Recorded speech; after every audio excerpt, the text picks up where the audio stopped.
Hello, everyone, and welcome to Aranjin Resources Live Investment Summit today, hosted by Six. I'm pleased to introduce the president and CEO of the company, Haji. He's joining us today to provide an update on the company's most recent news and an outlook for the rest of 2022. After Ali's presentation, we're going to be accepting questions that you can ask using the Q&A tab found on the right-hand side of your screen at any time. And as always, today's summit is being recorded and is going to be available in the coming days on Six.com. Without further ado, Ali, I want to pass things over to you and get us started.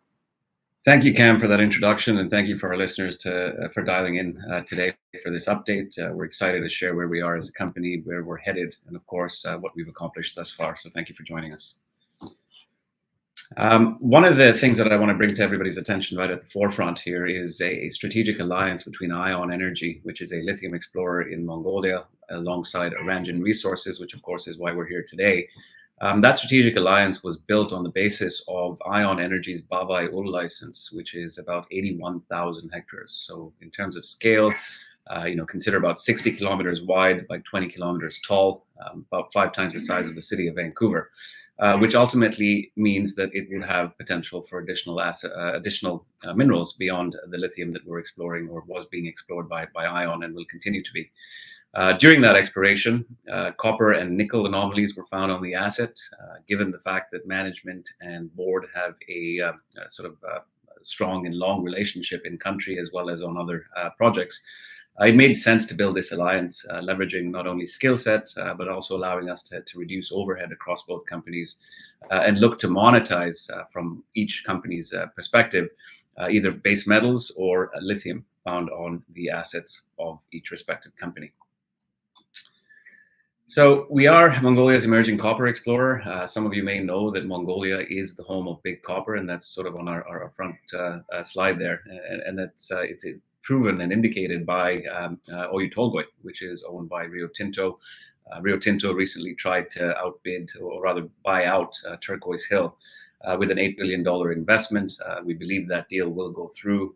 It essentially de-risks not only the country, but shows that Oyu Tolgoi, being the third largest copper gold mine in the world, is located in Mongolia. And as a result, it remains a rather exciting jurisdiction. We've been there for a number of years with Hunnu Coal, which we can chat about in a second, as well as Steppe Gold, which is Mongolia's premier gold producer. And then, of course, Ion Energy, that's looking at lithium brine in Mongolia as well. As a company, 50% is held by management and board, so we are very much aligned with what we want to accomplish for our shareholders. We have the Sharga project in Gobi, Altai, Undur in Bayankhongor, as well as Baavhai Uul and Urgaknaran, which are Ion's assets, but Aranjin does have an 80% interest in those as well. We've done some drilling on the assets, and we'll talk to those results in just a second here. So in May 2021, we acquired Sharga. That's in the westernmost province of Mongolia. We started drilling at BU, which is Bayan Undur. We've also done some additional diamond drilling at Sharga. We put out some results last year and then announced the JV earlier this year as well. As I mentioned, the team has been in country for over 15 years. We've accomplished a fair bit now with Hunnu as well as Steppe and of course Ion. With the assets that we have, some really strong results from Sharga show results of up to 15.4 meters and 1.3% copper and about 0.94 grams per ton of gold. The Victory discovery we'll chat about in a second, but let's talk about the location and why that's important. In terms of battery metals or just general consumption, China remains the largest consumer of copper, nickel, lithium on the planet. Given our proximity to that market and given the fact that Rio Tinto through Oyu Tolgoi has already built the necessary supply chain and infrastructure to provide concentrates to this behemoth of a market, it's rather compelling and it's rather important that Mongolia play a pivotal role with respect to providing these battery metals to the Chinese. We have strong support from the government. The government is a democracy. It is a young democracy. They were part of the Soviet satellite nations. 1991 got independence. And it has 2 political parties, a true democracy. The People's Party that is in power today and was re-elected. They are pro-mining and they continue to incentivize investment into the country, as shown by, of course, Zijin Mining of China, very recently investing in Xanadu mining in Mongolia to the tune of $26 million earlier this year. A bit about the team. Half our board is Mongolian. We think it's important to operate that way, irrespective of jurisdiction. I jointly serve as the CEO of Ion Energy. I was an advisor to Steppe Gold. I am an advisor to Atma Capital Markets. And my background stems in asset management. Matthew Wood, my chairman, he's had about 30 years of global mining experience. He founded Hunnu Coal in Mongolia, which was a $20 million IPO in 2010 that led to a $500 million exit in 2011 with essentially 99% Mongolian staff. So we do operate as a Mongolian company traded on other jurisdictions. But importantly, Matthew Wood was also the founding director of the Mirabella nickel deposit. So he knows copper and nickel quite well. He also built Aranjin Resources in Brazil that sold to Oz Minerals as recently as 2018 for $440 million. Salongo is a Mongolian national. She's worked on a number of different commodities in the region. She's also a corporate secretary to Steppe Gold. Jeremy South, our CFO and executive director, he's had about 35 years of M&A experience, primarily at Deloitte, where he spent about 4 years in Beijing. He understands the Asian market rather well. He also serves as the CFO of Steppe Gold. Batatunga Rocher is another Mongolian national, the chief executive of Steppe Gold, and an individual that's really brought that company to where they are today in terms of production, and was awarded from the Ministry of Mining the Best Investment of the Year for his work at Steppe Gold. And beyond that, he is an advisor to the Ministry of Mining. He was with the prior government. He was reappointed with the new government. So we are politically agnostic, irrespective of the party in power. We're able to get things done. Luis Azevedo is a lawyer and a geologist based out of Brazil. He worked with Matthew Wood on companies such as Avenco and the Mirabella nickel deposit. He runs the equivalent of the PDAC down in Brazil and was nominated as National Explorer of the Year in 2017. Max Jan is a managing director at R&R Venture Partners. R&R is a family office out of New York that manages money or funds for Estee Lauder's heir, which is Ronald Lauder, as well as Dick Parsons, who used to be the chairman of Citigroup and Time Warner. They were early investors with us as a group. In fact, we are their first mining investment, and they continue to be rather supportive with respect to all the work that we're doing in Mongolia and beyond. The cap table today, about 216 million shares outstanding. We closed about 4.5 cents yesterday, I believe, giving us a market cap of about $11.8 million, including options fully diluted. We're around 230. As you can see, management insiders hold a fair chunk of the company, and that's a result of us investing alongside our shareholders at every raise. And we have some legacy shares that were issued for the prior company, which was a diamond exploration company that we continue to see on our cap table. The goal of the company, of course, would be to look to draw those back or withdraw, I beg your pardon, consolidate the shares. So we do a rollback in due course. And that would happen to be more reflective of a TSX listed company. When we started on Baavhai Uul and the copper nickel discovery, some of the more exciting sort of rock chips that provided us with results were up to 2150 nickel and 667 copper. The TSX granted us, one of its kind sort of joint venture agreement between Ion and Aranjin. We were extremely encouraged by what we saw there, and so we drilled down to 6 meters using augers, giving us a geochemical sort of analysis. And then on the basis of that, we were able to drill an additional 814 holes around what we're calling the Victory copper nickel discovery. Victory is rather apt because it is a significantly sized discovery. It's a gabbro-style deposit, so it's a weathered gabbroic clay. And we're seeing that it spans about 2.5 kilometers by 2 kilometers, which is rather significant. And if you look at the grades that we're looking at here, if you look at potentially a depth of 100 meters, don't quote me on this, I'm not a geologist, but this is what my geologist tells me, that we're potentially looking at about 1.2 billion ton of ore that's worth processing, which is, of course, big.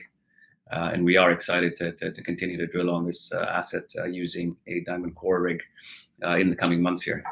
So we are very excited about Victory. I'm actually going to be on site next week in Mongolia, visiting this deposit to plan out the exploration program and work with the team there to better understand it. So we are pressing forward quite quickly. We expect to share more results with the market as we go along here.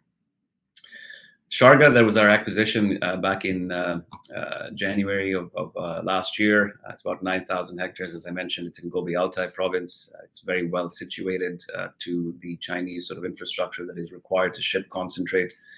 Some of the prior work that we've done on the project included 222.5 meters, 777 drill core samples, and a fair bit of line geomag and electromag. The project is only about 10 kilometers from the city, so it is rather quick to access. Of the previous work that we had done, looking at this map here, you'll see where we're situated relative to Ulaanbaatar, the capital. It was all done in and around Sharga. That's some of the infrastructure that speaks to where we're located. Bayan Undur, a project that we'll discuss shortly, and then of course Barantal and Urgaknaran. So the early results from Sharga, we managed to drill an additional 2,200 meters. We put out those results back in December of last year, about 15.4 meters at 1.33% copper and 0.94 gold. Wide zones. It is a VMS style deposit. We've seen multiple mineralized areas within that license. And we have plans now to drill about 12,000 meters across this asset to better understand it. So it is rather exciting. And with 12,000 meters planned, we expect to start to really better understand and de-risk it rather significantly as we move on here. Bayan Undur is the other asset, or one of the other assets that Aranjin currently holds. It is a mining license with 57,000 meters drilled on it, so it is rather advanced. We will be planning to do about 2,000 meters on this asset in due course, and that will allow us to better understand the 57,000 meters drilled on the asset thus far. About $10 million US has been spent on this asset, and that's essentially more than our market cap today. We've had a number of fantastic results out of this asset. We've seen results of up to 3.31% copper and 10.16 gram per ton silver over an 80-meter intercept, and that's just one of many exciting intercepts seen here. So when we do this, the additional holes here for the 2,000 meters planned, we expect to get a better sense of the asset and then ultimately work towards advancing it. So in closing, I think, hopefully we've shown that Aranjin is well positioned, given our experience not only in copper, but also in Mongolia. We continue to see great potential from the Victory deposit, and we'll start to de-risk that here in short order. Given our proximity to the largest consumer, we continue to be rather relevant, and we expect to sort of de-risk our assets and bring them a tad further as we progress the company, not only from a potential financing opportunity in the future, but also the work that needs to happen over the course of the next sort of few quarters. So it is brief, but that is the presentation. I will open up for questions now, and hopefully we have some detail to pick on. Yeah, absolutely, Ali. I want to thank you for the great presentation and remind the audience that you can ask questions using the Q&A tab found on the right-hand side of your screen. But Ali, to start with, you mentioned Mongolia as a mining jurisdiction, and I understand that the government is opening up many more licenses. Is it a part of Aranjin's growth strategy to acquire more licenses and expand its copper nickel exploration potential? I'll answer that in two ways. I think Mongolia is, in fact, a very strong mining jurisdiction. Mining accounts for 80% of its exports, and you have a number of skilled laborers in country that you don't need to bring in expensive expats to operate. And so Mongolia, yes, absolutely is a fantastic mining jurisdiction. With respect to the assets and availability of assets and expansion of Aranjin as we continue to progress here, absolutely. I think it would be silly for an organization that understands the country rather well to not go after something that would be of value. So if the price is right and the technical side of things is correct, we would absolutely consider acquiring additional licenses. All right. How is Mongolia, and for that matter, Aranjin, impacted by the current geopolitical situation, and will it impact catalyst timelines? So the situation is one that is, yes, it is affecting to some degree the FX availability in country, or the foreign exchange availability in country. But thankfully, because we operate as a Mongolian company that's trading overseas, most of our vendors are local. They get paid in MNT, which is the local currency. We don't have any risk in that perspective. And it's also important to note that Mongolia is very much a buffer state supported by the Western powers that be. It's situated between Russia and China today, allowing it to be that buffer state between two big Eastern powers. The U.S. government, Pompeo, when Trump was in power, was in country, sort of advancing relationships with Mongolia. The Japanese helped build the airport that sits in Ulaanbaatar today. The Germans have helped with a fair bit of infrastructure in terms of roads. The Koreans have been, so Samsung, for instance, has had its longest standing offtake agreement for copper from Mongolia.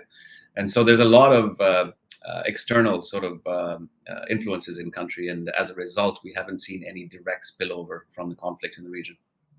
That's good to hear. This question is about, how is it being the CEO of two different battery metals emerging explorers, especially concerning the fact that there's a strategic alliance in place with each other? It's it's sometimes difficult to remember which hat to put on, and I think that was illustrated in my opening slide here when we talked about the ION and Aranjin JV. But ultimately, I think you have to look at this as you require copper, nickel, and lithium to advance the clean green energy revolution. These are essential elements. The fact that we have an experienced team in country, as well as myself running ION and Aranjin, we're able to ultimately reduce overheads significantly for our shareholders. We're looking at an alliance here that ultimately provides value for our shareholders and allows us to work towards the goal of providing these very essential battery metals to the clean green energy revolution. All right. Copper is the new gold. That's a statement that has been said many times, and we've heard it from many industry leaders. How do you feel about it, and especially in relation to Aranjin's long-term potential? I think, you look at Mark Bristow of Barrick back in, call it February or January of this year at the Future Minerals Forum in Saudi Arabia. He indicated unequivocally that he wants to move 20% of Barrick's portfolio to copper as opposed to gold. And that's something that he's pressing on with quite quickly here. We've seen gold prices come up a bit and then ultimately falter. We've seen copper have a massive hit over the course of the summer here, but it will start to return. I think when you look at electrification, one of the key ingredients in wires and everything else will remain to be copper. And so as a result, copper is rather important and will continue to be necessary. Is it the new gold? That's I don't have a crystal ball. I can't forecast whether it's going to be a store of wealth, but I will tell you that it will be required for this revolution. All right, fair enough, Ali. Well, listen, that looks like all the questions we have for today. So I want to thank you for coming on, especially those in the audience. But with that, Ali, I'd like to pass things back to you for some closing remarks before we wrap up for the day.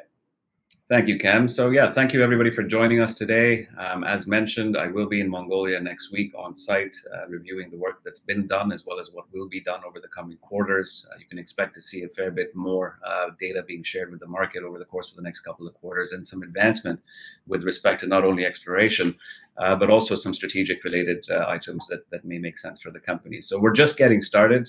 We've been quiet for a while here, but now that the world is opened back up, and we have access to country, but we're also pressing on with some of our plans to advance the company. You'll start to hear a fair bit more from Aranjin Resources over the next couple of quarters. So thank you very much.